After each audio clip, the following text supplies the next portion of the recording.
بسم اللہ الرحمن الرحیم۔ ایک تو معصومین کی رسم ہے، فرمایا جب دعا کرو اپنے لیے نہ کیا کرو۔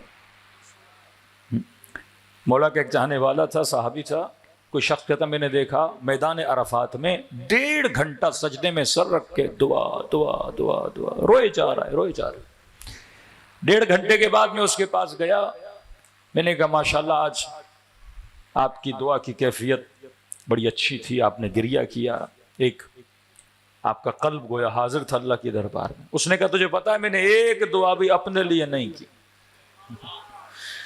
ساری مومنوں کے لیے، مسلمانوں کے لیے، سب کے لیے کی۔ کہا ایک بھی اپنے لیے نہیں کی؟ کہا نہیں۔ کہا اپنے لیے کیوں نہیں کی؟ کہا کیونکہ میرے مولا کا قول ہے کہ اگر کوئی کسی اور کے لیے دعا کرتا ہے خدا 1,00,000 گنا جو اسے دیتا ہے اس سے بڑھا کے تجھے عطا کرے گا۔ کہ اپنے لیے دعا کروں گا مجھے پتا نہیں قبول ہو نہ ہو، مصلحت ہو نہ ہو، لیکن جب اس کے لیے کروں گا تو ریٹن میں خدا 1,00,000 مجھے ہی تو عطا کرے گا۔ تبھی آپ دعا کر رہے اللہم اکسو کل عریان، سب کے لیے دعا کر رہے ہو نا۔ آغا حسن زادہ عاملی فرماتے میں نے کتاب لکھی، آغا طباطبائی کو دی، قبلہ ذرا کتاب کو پڑھیں، کوئی غلطی ولطی ہو تو بتائیں۔ کہ کچھ دنوں کے بعد گیا کہ کتاب میں نے پڑھ لی، بڑی اچھی کتاب لکھی ہے، لیکن کہ حسن زادہ عاملی اس کتاب کے مقدمے میں تو نے اپنے لیے دعا کی ہے، مومنوں کے لیے دعا کیوں نہیں کروائی؟ اس قدر ظرافت رکھتے تھے کہ ایک تو مومن جب دعا کرے صرف اپنے لیے نہ کرے، سب کے لیے دعا کرو، تو جس کے لیے جو مانگ رہے ہو وہ خدا تجھے بھی کیا کرتا ہے؟ عطا کرتا ہے۔ یہ رسم تھی معصومین کی۔ جناب سیدہ کے لیے منقول ہے، اس زخمی پہلو کے ساتھ بی بی کس کے لیے دعا کر رہی تھیں؟ مدینے والوں کے لیے دعا کر رہی تھی۔ امام حسین کس کے لیے دعا کر رہے ہیں؟ مسلمانوں کے لیے دعا کر رہے ہیں، کیونکہ جو آپ ان کے لیے مانگ رہے ہو وہ آٹومیٹیکلی خدا کسے عطا کرتا ہے؟ آپ کو بھی عطا کر دیتا ہے۔ دوسروں کے لیے مانگنے کا مطلب یہ کم نہیں ہے، یہ بہت زیادہ ہے، اس کے بدلے میں جو خدا دے گا وہ اتنا ہے کہ آپ کے تصور سے بھی بہت زیادہ ہے۔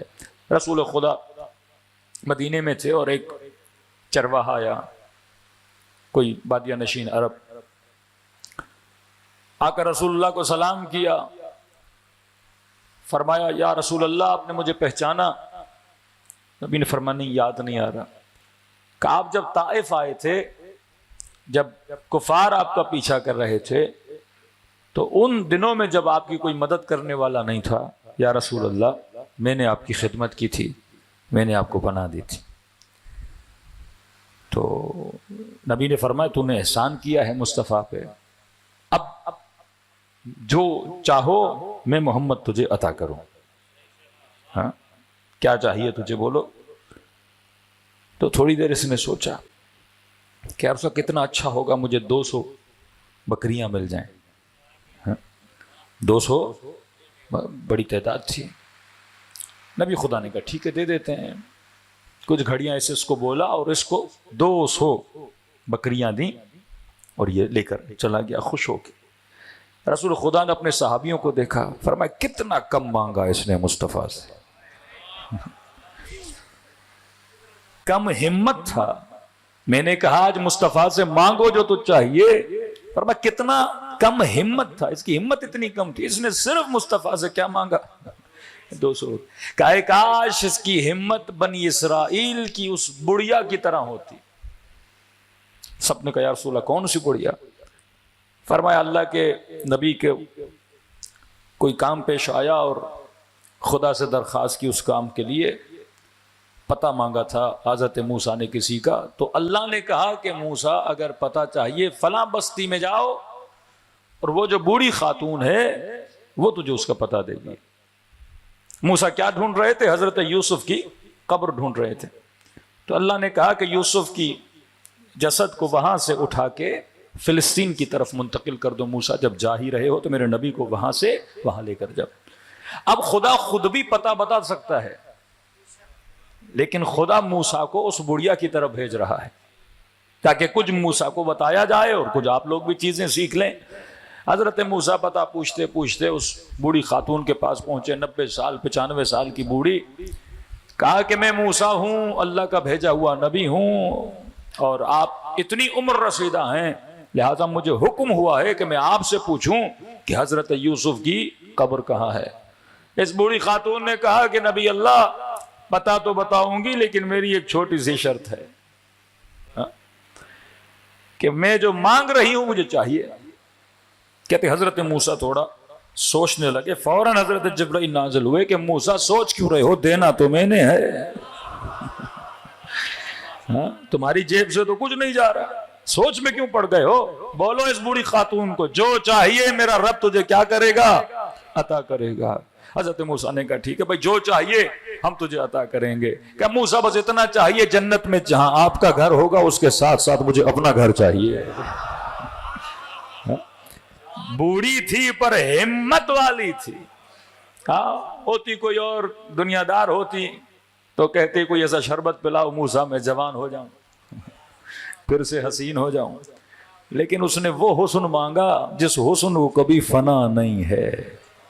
اس نے حضرت موسیٰ سے کیا مانگی, جنت مانگی. یہ مومن کی نشانی ہے. ایک تو خدا شناس بن جاتا ہے, معصوم شناس بن جاتا ہے, اور پھر جب معصومین کے در پہ جاتا ہے فنا کا سوال نہیں کرتا, بقا کا سوال کرتا ہے. صلوات پڑھے محمد و آل محمد.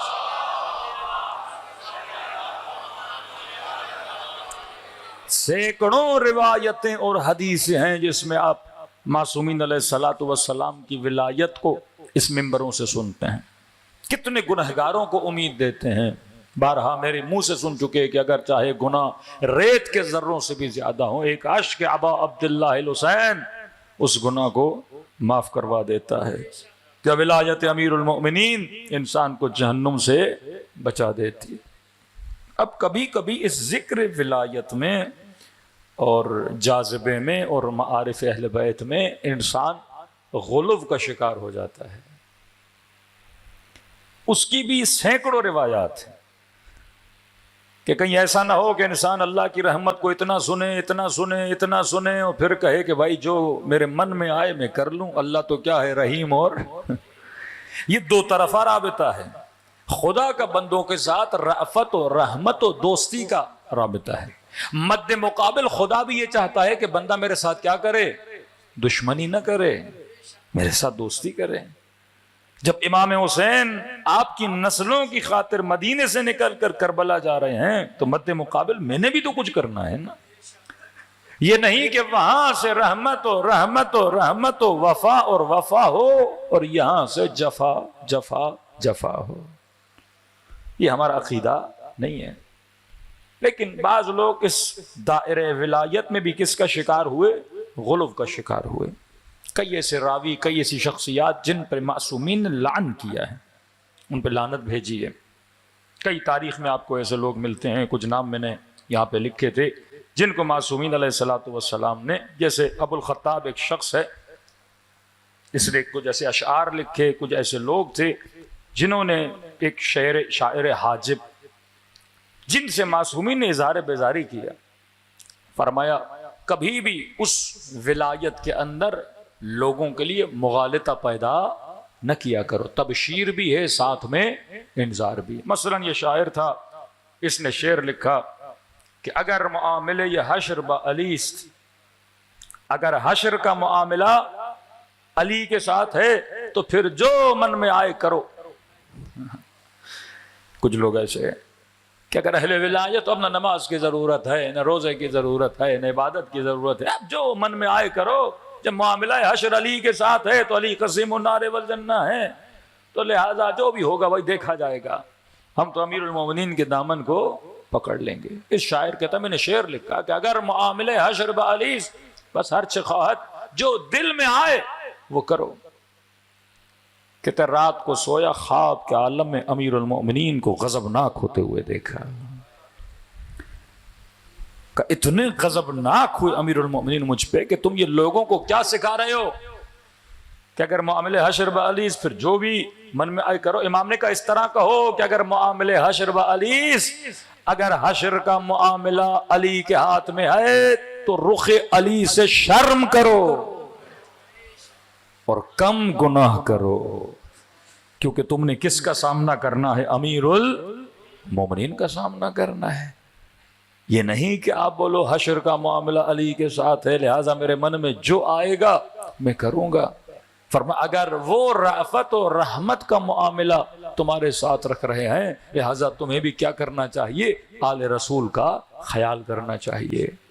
کئی لوگ ایسے تھے، ایک زائر تھا امام رضا کا، مولا کی زیارت کو گیا، واپس تہران گیا تو کسی عالم نے کہا میں نے خواب دیکھا ہے تم نے امام رضا کو 3 تماچے مارے ہیں۔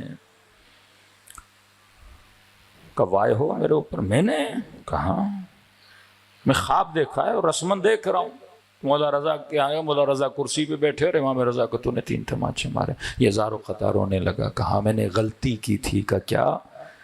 پچھلے زمانے میں جو امام رضا کی زری ہوتی تھی وہ خواتین اور مرد اوپن ہوتے تھے، طواف کرتے تھے، پورا راستہ بند نہیں ہوتا تھا شاہ ایران کے زمانے میں۔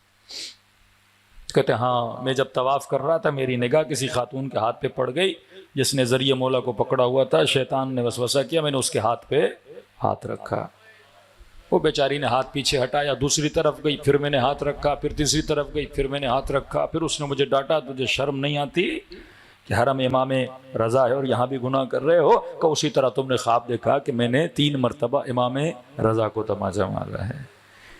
تو یہ معصومین بتانا چاہتے ہیں کہ مومن اگر ہمارا چاہنے والا ہے، جب تو گناہ کرتا ہے تو کسے تکلیف دیتا ہے؟ اپنے امام کو تکلیف دیتا ہے، اپنے امام زمانہ کو تکلیف دیتا ہے۔ تو ولایت تجھے امید دیتی ہے کہ ہاں ہمارے چاہنے والے ہو، تمہارے دل میں نور ہے، نور ولایت ہے، اگر سچے دل سے اہل بیت کے دربار میں آؤ، اگر توبہ کرو گے خدا تمہاری توبہ کو کیا کرے گا؟ قبول کرے گا۔ صلوات پڑھے محمد و آل محمد۔